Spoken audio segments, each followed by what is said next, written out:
Hello, and thank you for joining Hashtag No Limits. I am your host, Shelly Kino, and Hashtag No Limits is about people who society places limits upon, but who are busting through those limits. Ophelia says in Hamlet, "We know who we are, but not who we will be." I believe that to be 100% true, and that there is not a better or more beautiful example of that than the caterpillar turning into the butterfly. Very quick, very basic science lesson of how that works. The caterpillar literally dissolves into its cells, and just when it must think that its life is over, it reforms into the butterfly. But it's not finished struggling yet. It still has to build up the wing strength that it needs to take it everywhere before it's able to get out of that cocoon. None of that can be easy, but neither is busting through limits that society places upon people. Before I bring on my guest today, I just want to remind you of the back office kind of thing. So please make sure that you are liking and subscribing to this channel. Hit that little bell for the notification button so you don't miss any episodes. All my guests have amazing stories or amazing products to share. And if you are watching live, give us a hashtag live and where you're watching from in the chat. And if you're watching in the replay, give us a hashtag replay and where you watched it from in the chat. And also, if you have questions that myself or my guest today can address or comments that you want us to address, also put those in the chat, whether live or in the replay, and I will make sure if it's something that Hannah needs to address, I will make sure she sees them. If it's something I need to address, I will be sure to answer you. And so I think I've covered everything. So I'm going to bring on my guest today, Hannah Broido from Axiom Learning. And I am very excited for what Hannah has to share. I know I say that a lot, but I get really excited about my guests and what they have. But this one, what we're going to talk about today is very, very prevalent right now in society. It's kind of the buzzwords.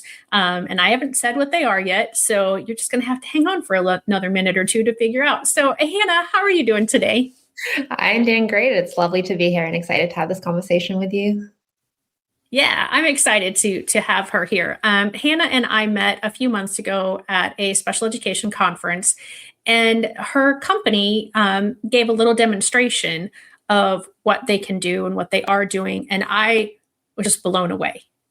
We are going to talk about executive functioning. And that is such a hot topic right now. And I'm going to let her explain what executive functioning is. And but we're going to get to that in just a second. I want her to introduce herself first. So can you tell us a little bit about yourself, Hannah? Sure. So my name is Hannah Broido. Like Shelly said, I work for Axiom Learning. So Axiom Learning has been around for about 10, 15 years. We started originally as learning labs where we worked directly with families and students one-on-one to support them with underlying skills that they were struggling in. So those would be executive functioning skills, but also even more foundational skills such as cognitive processing and sensory motor skills. What we were really able to do from that was that we were able to say, these are the types of ways that we can actually teach executive functioning skills. This is what is actually effective for students of different profiles. And we were able to take that and turn that into different curricula and different assessments. Ultimately, the mission is to impact as many students as possible to really transform that delivery of education. And so for the past few years, we've really transformed into becoming a business that's a lot more focused on working with schools and districts. So we provide assessments to districts, we provide curricula to districts, as well as professional learning, really focused on executive functioning, but also just more generally, what do students need to be ready to learn? What kinds of tools do they need? And what are those underlying skills that are really then going to impact academic success? So I've been with Axiom Learning for about 10 years now. And came from really a cognitive science background and teaching background. So excited to be here. Yeah, that is so cool. And I love the brain and how the brain works. And I like learning about all of that sort of stuff. And it seems like in education today, like I said, executive functioning is such a hot topic. Even though executive functioning, the words have been around for 15, 20 years, it's really just been in the last 5 to 8 years that there's been this kind of explosion of what is this? And oh my gosh, this is so important to everything that everybody does at any given moment in their life. And it's often correlated with kids with autism. It's often correlated with kids and adults, people with ADHD. And a lot of the skills that are covered under executive functioning are the areas that specifically people with ADHD seem to also find themselves with a deficit or an area of struggle. Do you find that also? Yeah, absolutely. I mean, like you said, we see a very, very high correlation with executive functioning linked to autism and ADHD. I have read hundreds, if not thousands, of neuropsychs. I don't think I have ever seen a neuropsych linked to ADHD that does not recommend executive functioning support as well. Having said that, I think it's important to also recognize that executive functioning is actually a comorbid with a lot of other learning challenges. As well. We see them with dyslexia, we see it with dysgraphia, we see it with a lot of other challenges. It's almost kind of like that thing in the Venn diagram that ties everything together. Yeah, absolutely. And so I've done a couple of executive functioning workshop series with different people who have really been, trying to help families understand executive functioning. And the one that I've done the most frequently, the gentleman, his name is Seth. He always asks, what is your definition of executive functioning? And basically for me, it's what drives everything. We can't function without our executive functions. And so do you kind of want to give a more detailed, you kind of did in your intro a little bit, but do you want to give a more detailed explanation of why executive function matters now and exactly what it is? Sure. So like you said, there's a lot of different ways that executive functioning is defined in the literature. The way I like to describe it is that when we think about executive functioning, it's really a set of cognitive skills that allows us to manage ourselves in order to achieve a goal, right? So it's how we plan, it's how we set goals, it's how we organize, start tasks, stay focused, regulate emotions, follow through to completion. And so really the way I like to think about executive functioning is that it's that bridge that turns intention into action. There's this really nice definition that I like to use from Dr. Naglieri, who's one of the leading researchers in executive functioning. And so he'll talk about executive functioning as self-management skills. But the definition that he uses is that executive functioning is really about how you do what you decide to do.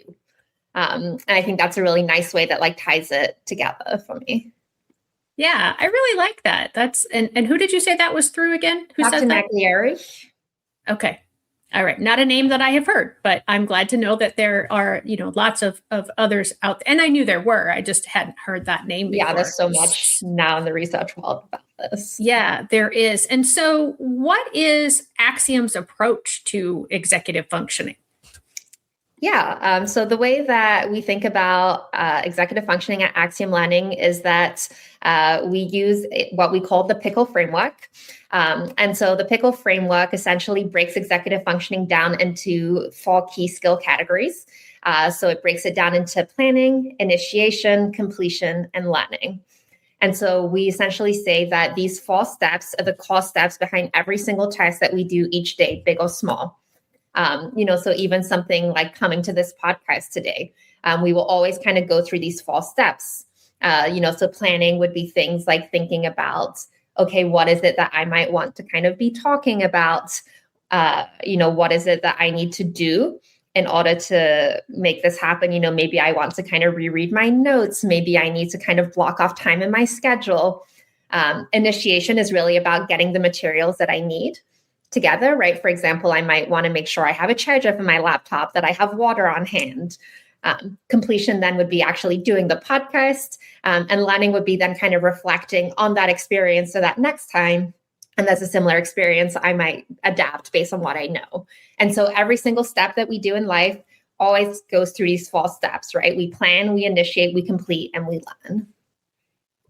Yeah, I like that, the pickle. And so for the parent who might be listening, what they look for at home with their child to say, oh, okay, they're doing great. Their executive functioning is developing, kind of on target. And what might the parent who is like, ugh, I'm not sure, what should they be looking for? Yeah. So, Pickle Framework provides a really nice way to actually break down and think about like, where might that breakdown in executive functioning be happening? Because we can actually be seeing the same behavior, but there might be a lot of different reasons for that, right? So, for example, you might see your child who's not turning in their homework. That's a really common behavior we see, right? And so you can kind of use that pickle framework to kind of start to ask yourself where that breakdown is happening. Is it happening at the planning phase in that maybe they don't know what they need to do? Right? They're just unsure like what is actually being asked of them. Is it happening at the initiation phase where they just really cannot get started? Right? It might look like procrastination, where they really just can't seem to take that first step to do the work.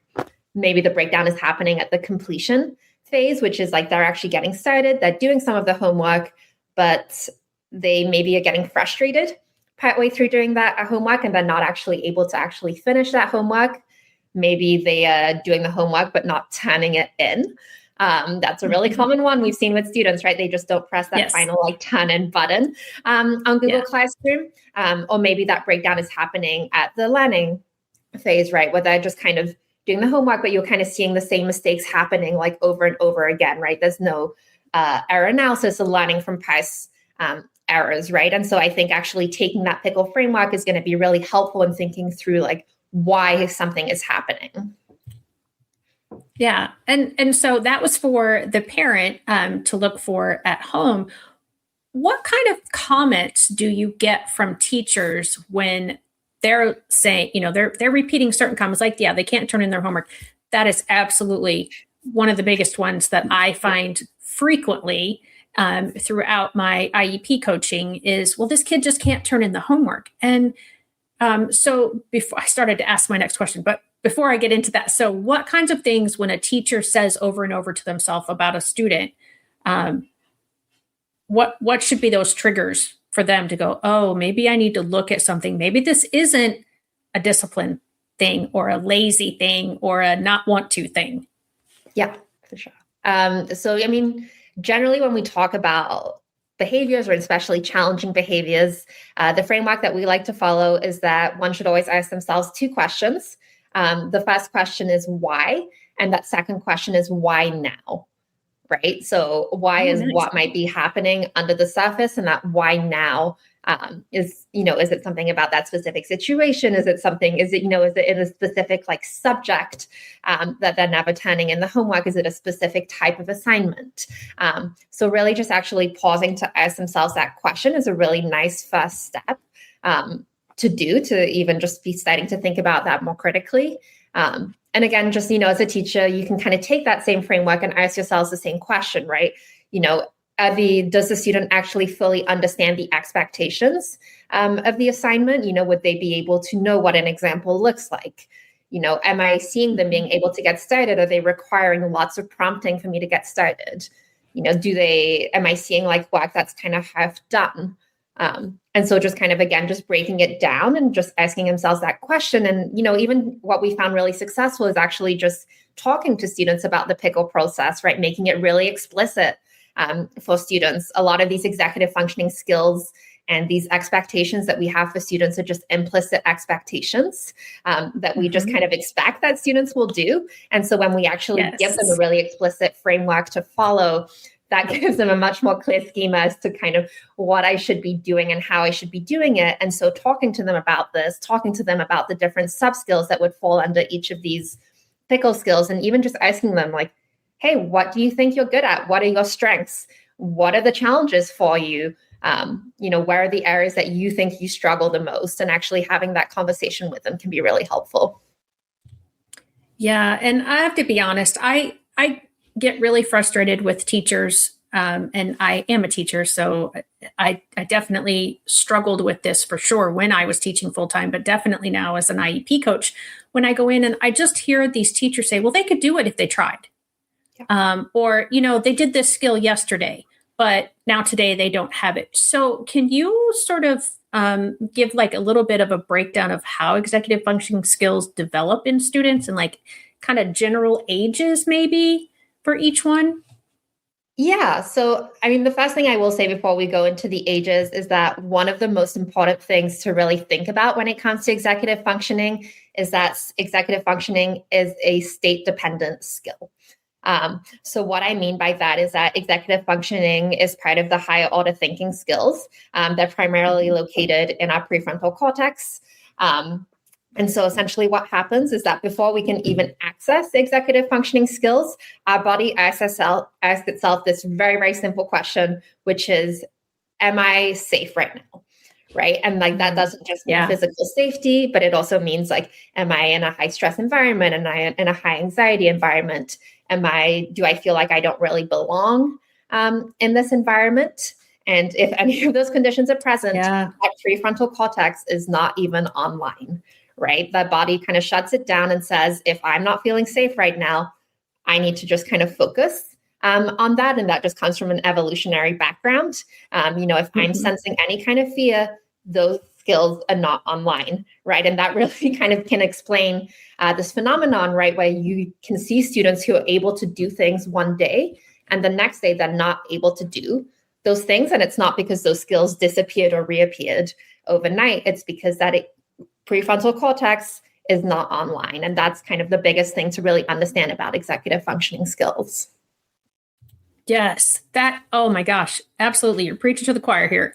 Because I say that all the time to, like, when I'm doing professional development with teachers or when I'm talking with parents, we have to be as relaxed as possible. We have to feel comfortable.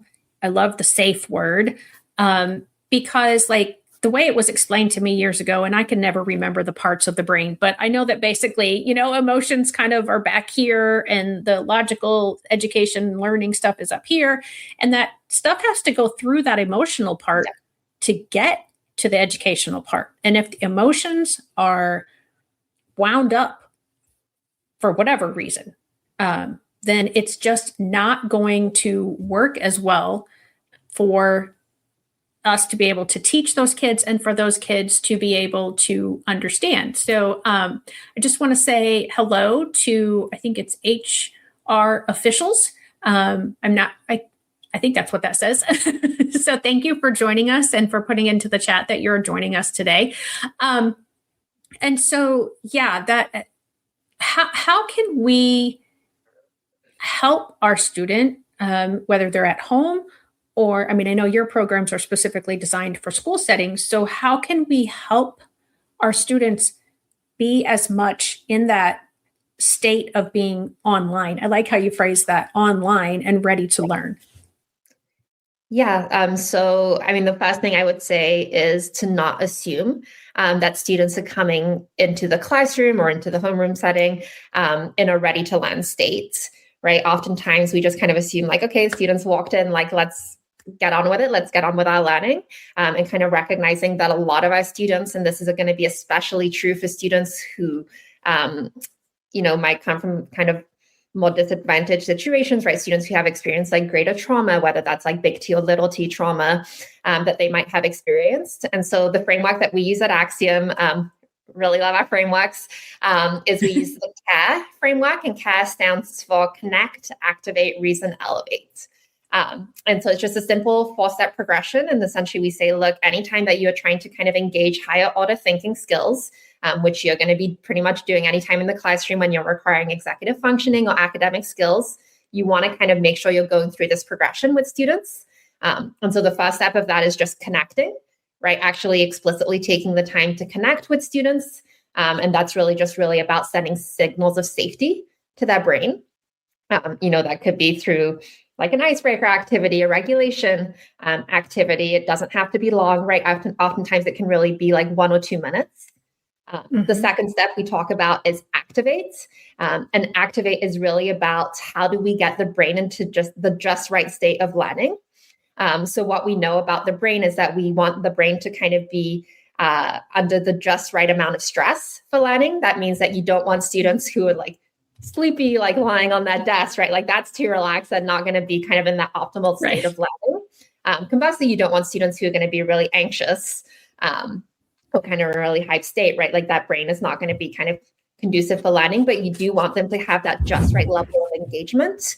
And that's why we see that stress is not actually always a bad thing. We tend to talk about stress as a really negative thing, but actually having the just right amount of stress is really what is going to kind of enable that just right amount of arousal for learning. So that's really the activating part. And then the reason is really where we start to talk about the executive functioning. And that will be really about like, how do we provide, explicit schemas for students so that when we get to the elevate portion, which is really about our academic learning, students already have a schema in which they're able to actually embed that information that's coming in. Wow, that was a lot. It is so important. And I think a lot of what you were talking about is what me as a layperson would say is kind of having a relationship with the student, knowing a little bit about the student's background, knowing a little bit about their family life. When I say that, I often get or I get eye rolls, but I'm not saying you have to go to their sporting events all the time or you have to spend a lot of money on the student. It's acknowledging that the student is a person, that you let that student know that you care about them. Like you talked about earlier, that safety.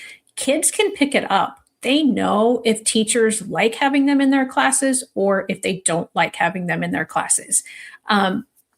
In Raymond's chapter of my book, he talks about that a lot, that he definitely had a sense of which teachers not only liked him, but liked teaching and liked the whole concept of teaching. And he said, and there were some teachers who just didn't seem like they really even were happy in general, didn't like teaching. And then I just became another burden because I needed some extra help. Yeah. And so it's so important to think about. Yeah. Like you said, like this idea of like, as a teacher, as an educator, or as a parent, right? Like the state that you're in, right? Whatever you're feeling about a situation, like our students will really be able to actually sense that, even if we're not saying anything, we're not doing anything, we think we're kind of doing everything right. And what's really interesting is that they found is that is actually especially true of our students with learning challenges, right? So especially our students with autism and ADHD, the time that we use is like neuroception, right? That like neuroceptively, they are able to pick up on other people's states so emphatically that it will really kind of impact their ability to be present in a situation, to feel safe if someone's not emitting those signals of safety to them. Right. And it's not that they're intentionally withdrawing the student, that the student is intentionally withdrawing or trying to, say, well, you don't like me, so I'm not going to give my best effort in here. It's just how the brain talks to the body and just like, oh, it's a defensive mechanism. Like I'm not wanted here. And so I'm not able to put out the effort because it seems like no matter what I do, the teacher still isn't going to like me, or my parent isn't going to be happy with me, or my friends are going to think whatever it is.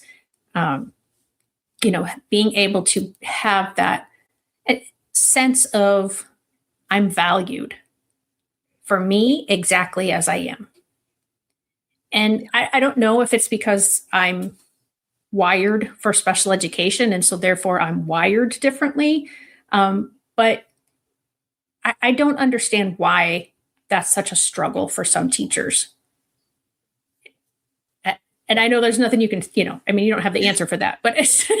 Yeah. And I do fundamentally think it does come down to kind of like regulation, right? We kind of talk about it as like the very, very bottom of like the tree. If you think about learning as a tree, we think about that as like the very bottom step, right? But just as the teacher, like, am I able to come into the classroom in like a fully regulated state, right? Am I able to kind of take care of like what my body needs, what my brain needs, such that when I'm in my classroom, I'm going to be able to be fully present for my students, and that's a lot of things that are going to impact my ability to do that, like both internal and external things happening. But I think, we talk about this a lot, right? Like we always talk about like teaching students regulation skills and how it's super important to build that. SEL is obviously receiving a lot more funding nowadays. But fundamentally, a lot of it is just about like actually building that in our teachers first and foremost, so that they have the ability to kind of enter that classroom in that regulated state. Yes, thank you so much for saying that, because I think we often, and I know it sounded like I was saying that too, that we don't focus on the teacher's needs. And just like any student that walks into the classroom, our teachers have lives outside of their classrooms. And if they're dealing with something, try as they might, they aren't going to be able to completely leave it at the door when they walk in. And, if they're struggling, if they're hungry, I mean, I think that's one of the things that I like to focus on, because everybody seems to remember the hangry commercials from the Snickers company, that, yeah, if you're hungry, you're probably going to be a little more irritable until you get your stomach full.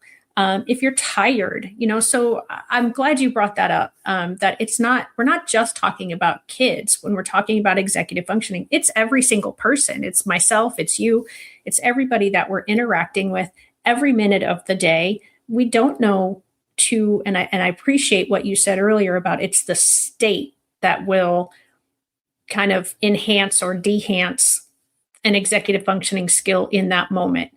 Because, yeah, any of it, like here in the Midwest and across a lot of the country, we're all dealing with being stuck in our houses for a couple of days because of snow and cold and ice, so that affects a person. And so just remembering that everybody is at a different level, there are anywhere from, I don't know, how many executive functions does your company say there are? So we don't limit it at a specific number. I mean, Okay. we talk about it as like the 4 categories. That's kind of Yeah. really what we group it into. And I laugh at that because I know like some frameworks break it down into many as different, as 80 plus different Right. sub skills. So that's a lot, and I think as executive functioning research expands, there's a lot of things now that weren't necessarily considered executive functioning in the past that are now being considered a lot more executive functioning. And a lot of that is a lot more on the emotional regulation front, right? There's a lot more research that's kind of coming out that's saying like, hey, these are actually as different as we previously thought they were. And that's really a key component of it. So Okay. like I said, typically we talk about like those 4 main categories, and under each category, we kind of have like a big subset of skills that could live under that. Yeah. And so just thinking about that, like you said, there are some that are up to 80 now. I've not heard anywhere close to that number. The highest I think I had heard them broken down into was, I think, 14 or 15. So just think about that. Everybody is at a different stage, because you don't develop anything all at the same time. Right. Everything grows. And with executive functioning skills, the last that I heard was they're saying around age 25, most things for most of the population, as far as executive functioning, are developed at that point. But we can still tweak them, and we can still grow a little bit more. Is that the latest science research that you're aware of? Yeah, that's correct, right? So like 25, 26 is kind of what we're hearing in terms of like the brain still developing. When we talk to people about it, we kind of often give the anecdote that like, if you've ever tried to kind of rent a car as a minor, Yes. generally a lot of car companies, if you're under 25, are going to charge an additional fee for you. And that's because that's really linked to that executive functioning research that your brain has just not developed as much. And those executive functioning skills are really going to impact your ability to drive, right? You're talking about skills like response inhibition, for example, right? That are just really going to kind of impact your judgment. And not to say that you can have good executive functioning, but your brain is just not as developed as someone who's going to be 25. And after that, to your point, it is kind of a gradual decline, unfortunately, though there's kind of a lot that we can be doing still to keep those skills strong. Yeah. And I think of that often, that you can rent a hotel room, you can join the military, you can alcohol, you can drive, all things before age 25, but yet renting a car, somebody did research before they came up with that number, that age, and said, yeah, no, you're not at your best typically until yeah, and I don't think we as the general consumer think about how much research companies do before they set their parameters on things. Yeah. And I think it's interesting to a point, right? Like this, like research about executive functioning has been around for decades. At this point, coming really close to kind of 2 decades, and it's really just kind of starting to become a buzzword in our schools and our districts in the past few years, which is great that people are finally starting to really pay attention to this. It's unfortunate that we've known about this for that long, and that it's kind of taken this long, but we do kind of see that, we do know that research does show that like it is about 15 years between the time that new research comes out and the time we're really able to implement it into schools. But it's fascinating that like in other businesses, like car rentals, like they've been able to take that research and implement it decades ago. Right. And yeah, they don't share what that research was. It's just like, nope, we have our research and this is the age that we've decided or why we've decided. And it's kind of like the government and speed limit signs. I talk about the fact that, in a school zone, you have more frequent schools speed limit signs because they're telling you like, this is super important. We need to remind you, you have to go slow. And here's, we give you flashing lights in some places. And that's because people have researched, like, if you change an expectation of, the speed limit is 30 and now you can only go 20 or 15, we need to tell you that the expectation is changing and we're going to remind you frequently. But when you're out on a highway or an interstate, you don't have that many speed limit signs because, well, you're doing 55 or 60 or 70 or whatever the speed limit is. It's not a lot of danger. You're not possibly going to have kids running at you or coming out, and so you don't get as many reminders of what the speed limit is. Yeah.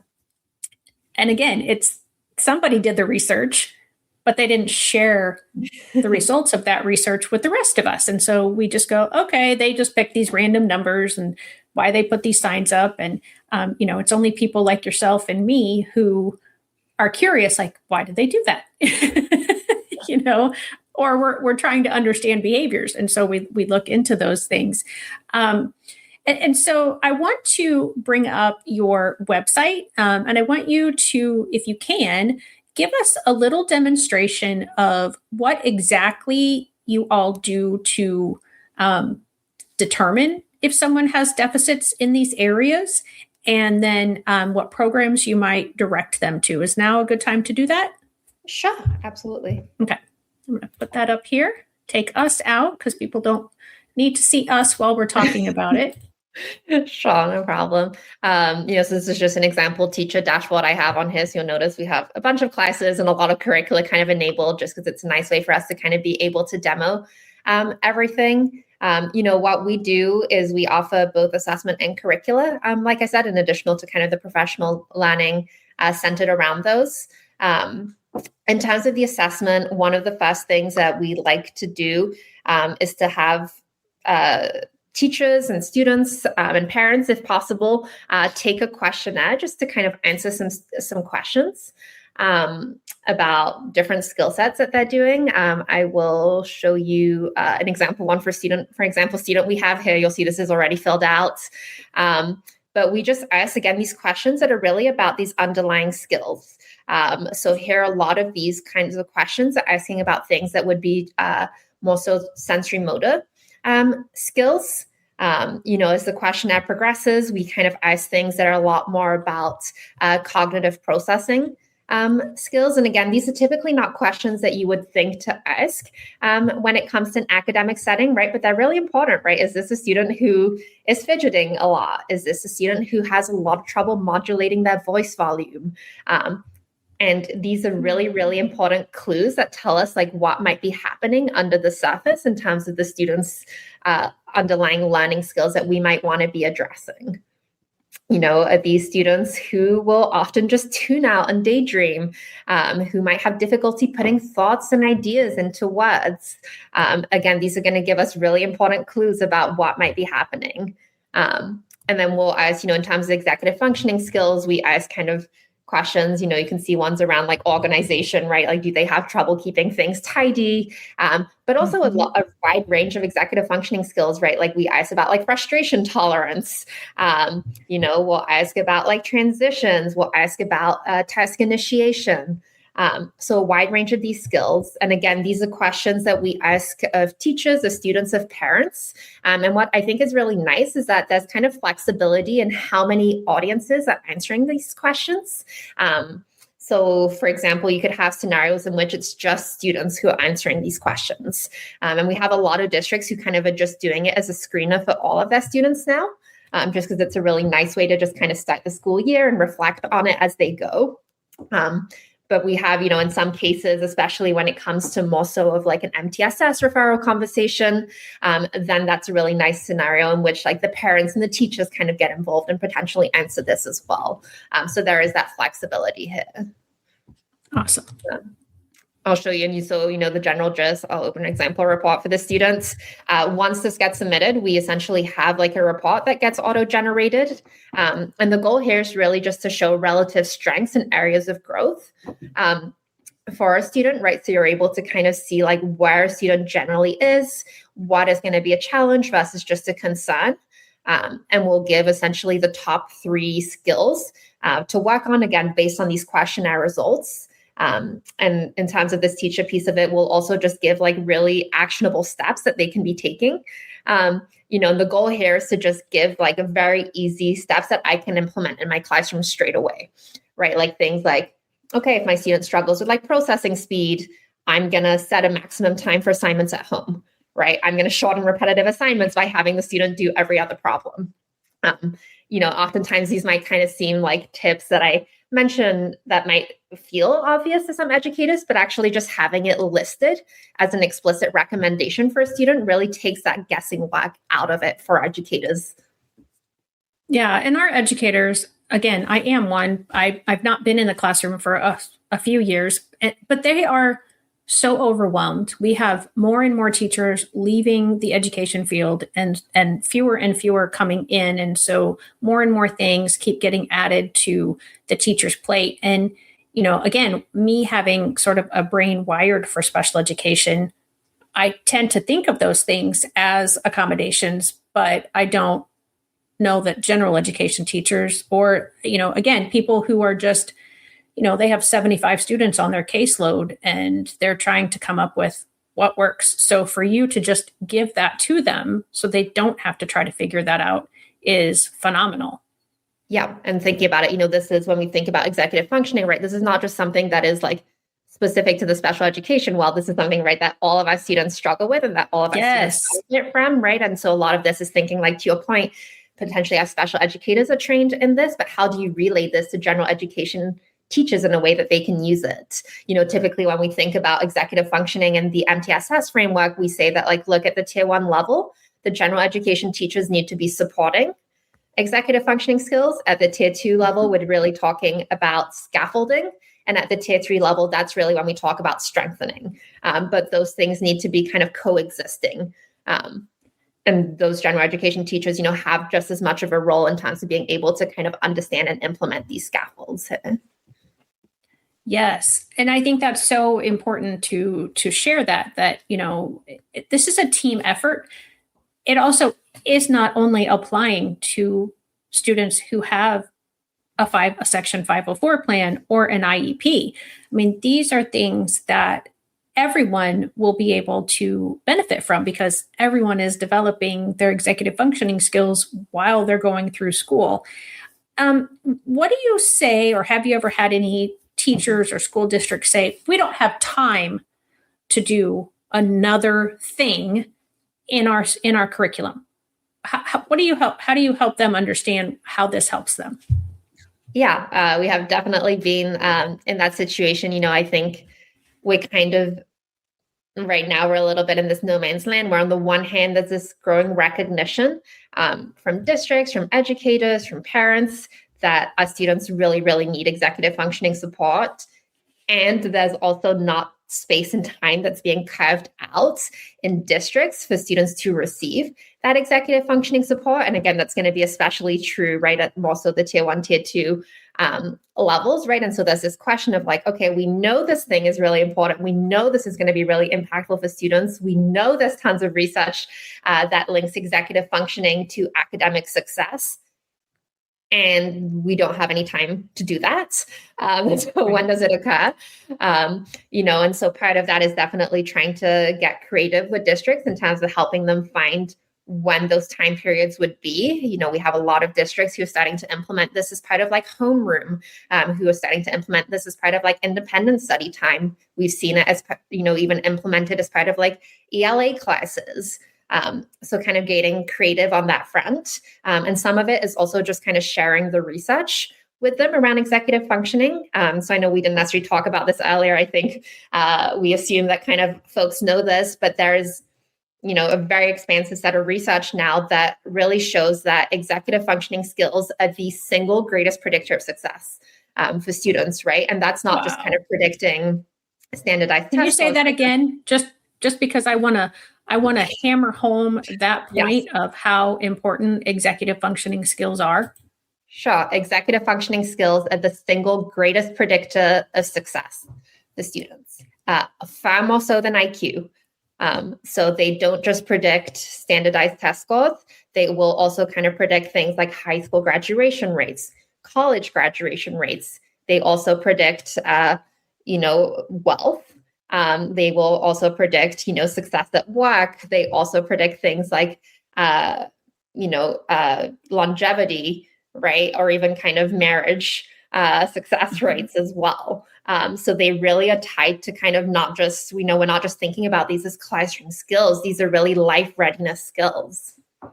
Yes, that is so vastly important. And I often would tell my students, especially when they would first be found eligible for special education, because the stigma that comes with it, it's like, oh, I'm dumb or I'm stupid or there's something wrong with me because I need special education.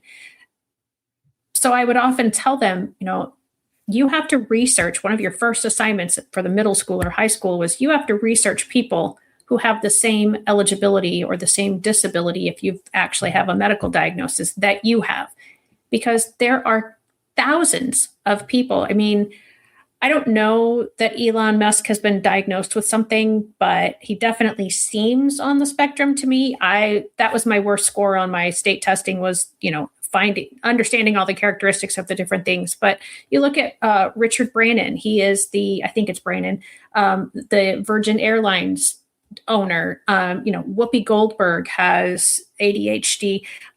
These people were not super successful in school. But their executive functioning skills were very developed and developed enough that they could problem solve. They could think outside the box. They could, so I really appreciate that statement that more than IQ, executive functioning skills are the greatest predictor of success. And I don't think that is said often enough or believed. Maybe it's said often enough, but maybe it's just not believed yet. Right. Because, and I can hear people saying this to me actually, like, well, we didn't have all these problems when I went to school back in the 1900s, like myself, somebody who's my age. So is there any, or do you have your own opinion of what was happening then that maybe isn't happening now? Yeah. Or what didn't happen then that is happening now? Yeah, absolutely. So I think executive functioning skills are interesting because oftentimes what you'll hear when you talk to educators or to parents, right, is they might say things like, well, my student, like this year, they're really struggling, but like this was never something they struggled with before. Like, all of a sudden they started struggling with XYZ thing, right? And so you see that, right. You see this kind of phenomenon, right, where traditionally you have students who didn't seem like they had any executive functioning challenges who all of a sudden develop these executive functioning skill challenges. And what's actually really happening is that, as learners, we all have a lot of strengths and we all have a lot of areas for growth. And so what we naturally do is that we use our strengths to compensate for areas of growth. And so we have to kind of be cognizant of like, what is the demands of the situation around me? And to what extent can I actually be able to then use those strengths to compensate? And so oftentimes what we see is that, and this will happen especially at like transition points, right? Like the elementary to middle school, the middle to high school, the high school to college, the first job, the first child, the first marriage, right? Like these are kind of really key transition points that we see where executive functioning challenges will like suddenly emerge, right? And it's not that they weren't present before. It's more just that we were able to actually use our strengths to compensate for the demands of a situation. So, for example, you might have a student who maybe they're in elementary school and they never remember that they have like homework to do that they need to turn in, but actually they have like, they're a really quick thinker, they have really good processing speed and working memory, such that when the teacher is starting to like collect the homework, they're like the student who can kind of just fill out that worksheet really quickly, right? The teacher like collects it, right? And so no one kind of identifies that that's really a challenge until they start to get to middle school, and all of a sudden those assignments a lot more demanding, and they can't just get away with doing it the morning of. And so you kind of see this phenomenon that's really linked to me in terms of why we see so many executive functioning challenges is just because we live in a world where the executive functioning demands that we're putting on ourselves, our students, are just so much greater, right, than they were in the 1900s. We live right in a world where there's kind of a lot of like information overload, where there's just a lot of access to like distractions everywhere, and the demands that that's placing on our students are just so much greater than they were before. Yeah, I often in my understanding behaviors or my shattering limiting beliefs workshops will say the latest research that I saw is that every single person on the planet, does not matter the age, process 74 gigabytes of information daily. And that is as much information as if you were to watch 16 movies in a day. And I mean, if you think about that, if a movie, and most movies are longer than an hour and a half, but that's 24 hours that it would take you to watch 16 movies.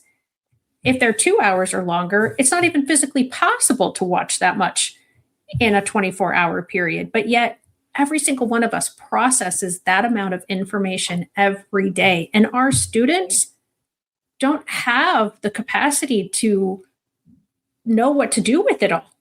So their brain just sort of naturally dumps a lot of it because it doesn't know, what do I need to focus on? And so, yeah, it's not so much that a child is different today than when I went to school.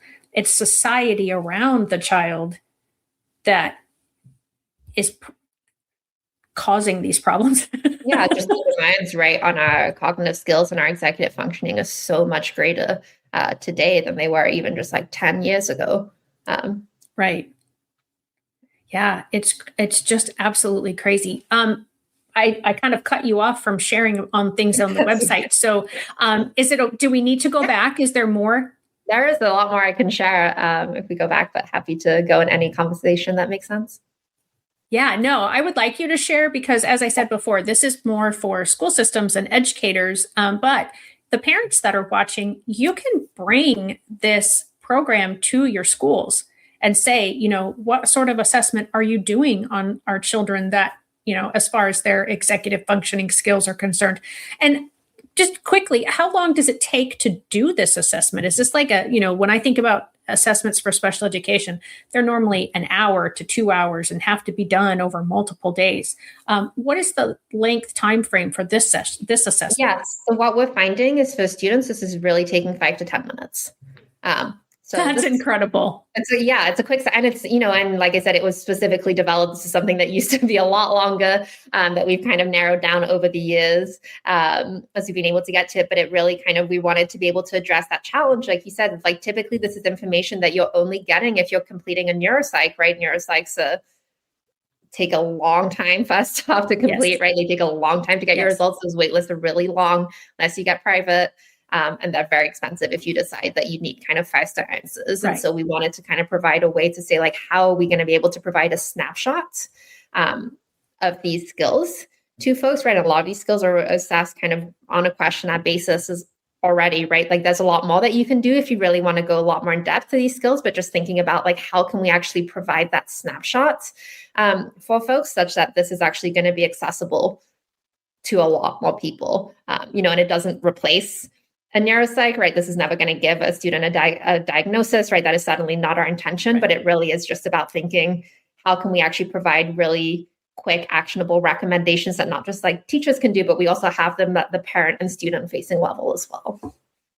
That's amazing. Okay, so I'm going to hush and let you talk some more about the website because we only have about 10 minutes to go. So give a quick snapshot. So I'll just show quickly because I mentioned this. Everything we talked about, we also have a parent-facing report for this, right? And I think this is really part of our effort to think about how can we bring parents into what we're doing so that parents are able to kind of support those executive functioning skills at home as well. And so it'll look similar, but those recommendations will be really different.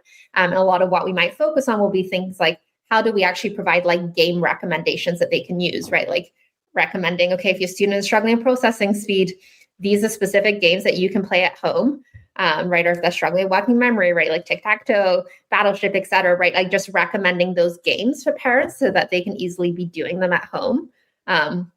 Similarly, we have this at a student level as well. So you'll notice at the student level, we just remove any kind of red, yellow, green reference. Every single student will get 3 strengths and 3 areas of growth. And what I think is really neat about this is, again, just kind of giving students agency and really just kind of allowing them to kind of understand what is my learning profile and what can I actually do about it. Because I do think a lot of our students, especially our students in special education, tend to be really, really passive recipients of a lot of assessments and a lot of interventions without actually understanding why they're doing something. And so I think that piece is really important to us to be able to kind of help students understand, this is what's happening in my brain, and here are some recommendations. And like my role as a student is to kind of be a self-scientist, right? To try it out and see what works for me or what doesn't work for me as well. Yeah, that's awesome. And I love that because it does take some, I know I said I wasn't going to talk, but it does take some of the learning responsibility off of the teacher and off of the parent, and does then give that student that like you said, that autonomy of, okay, I'm going to own this about myself. It's not that I'm lazy. It's not that I'm not trying. I am trying, and I am putting in a lot of effort. And now I have a reason why some of these things are difficult for me more so than something else. And so now I can start to address that, and I can start to do some of these things. So I love that goes over to the student at some point because parents and teachers already feel overwhelmed. Yeah, for sure.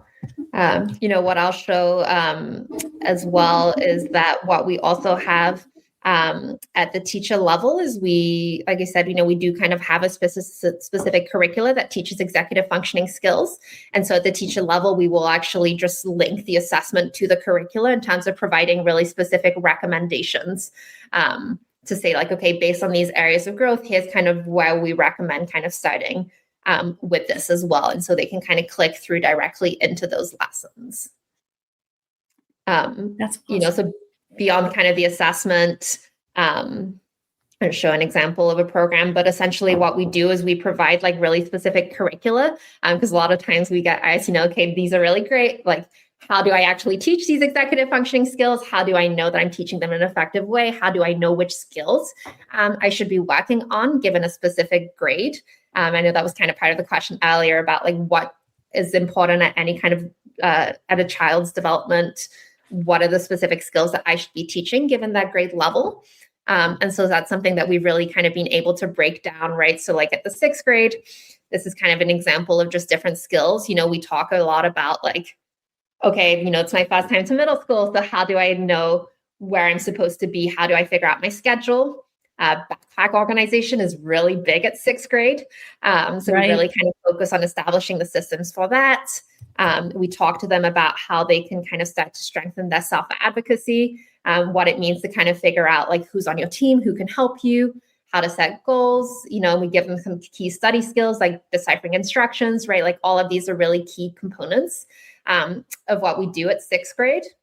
And just to kind of give an idea, when we teach a skill with students, essentially what we're doing is for every single skill that we teach, we always kind of have 4 lessons that teach the skill.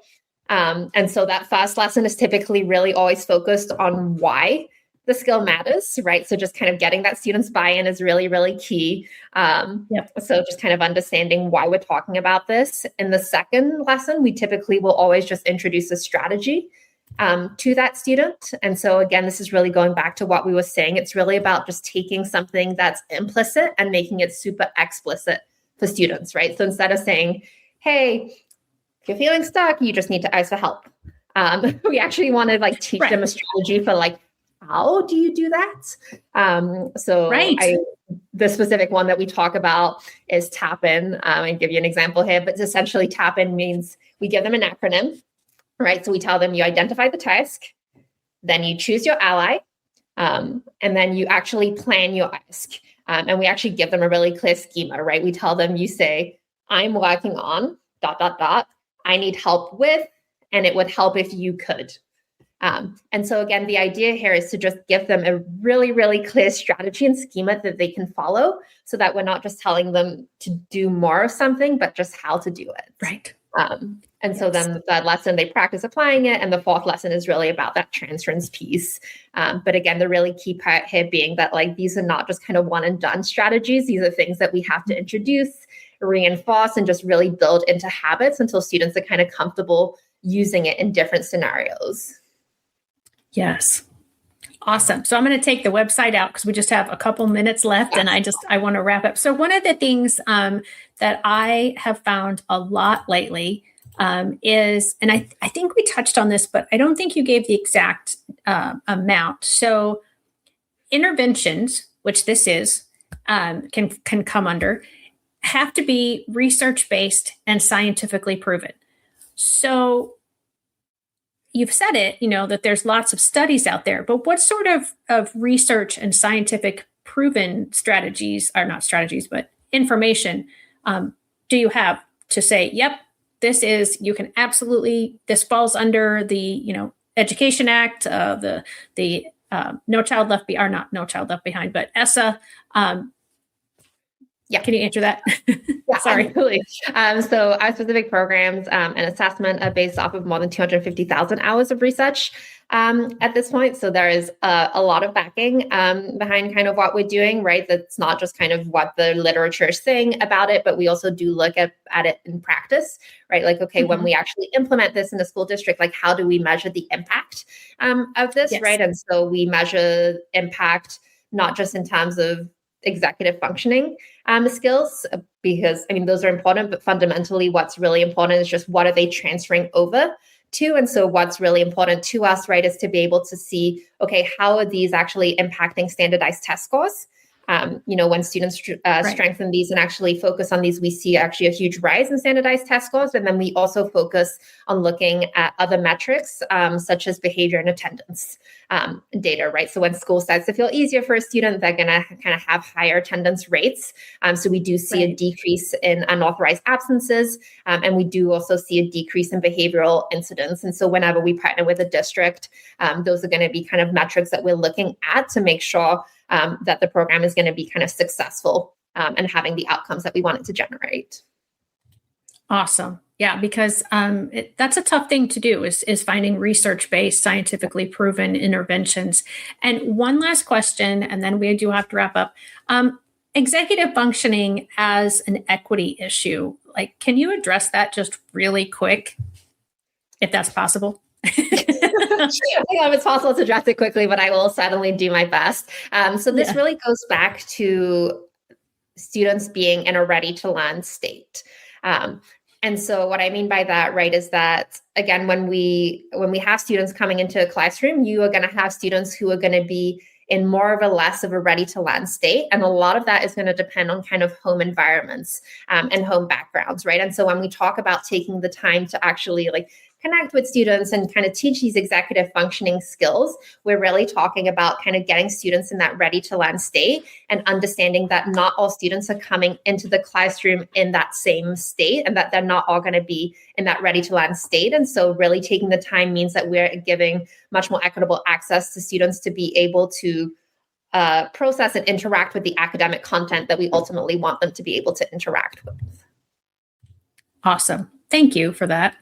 So you've got like 30 seconds. Do you have any last words of advice, suggestions? I have put up the website, and Hannah's email is hbroido at axiomlearning.com, and Axiom is AXIOM, and that is the website as well. Axiom, oops, I pulled up. Yeah, there it goes across the bottom. Okay, axiomlearning.com. So, yep, you got 30 seconds. If there's anything left. Last words of advice is that executive functioning skills are the single greatest predictor of success for later in life. I know we emphasize that, but we really cannot emphasize that enough. And that these are skills that we really have to explicitly teach to students. We can't expect and wait for students to implicitly pick up on these. And so we have to actually explicitly break this down for students to be able for them to be able to kind of land these. Awesome. Thank you for being my guest today. And remember, everybody, we know who we are, but not who we will be. Be sure to like and subscribe and hit that notification button so you don't miss any of my amazing guests. I'll see you next time.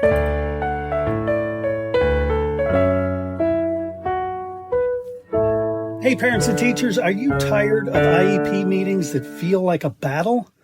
Let's put an end to the tension and create a collaborative, calm, and respectful environment together. Shelley Kino, your go-to IEP consultant, can transform your meetings into positive and productive experiences.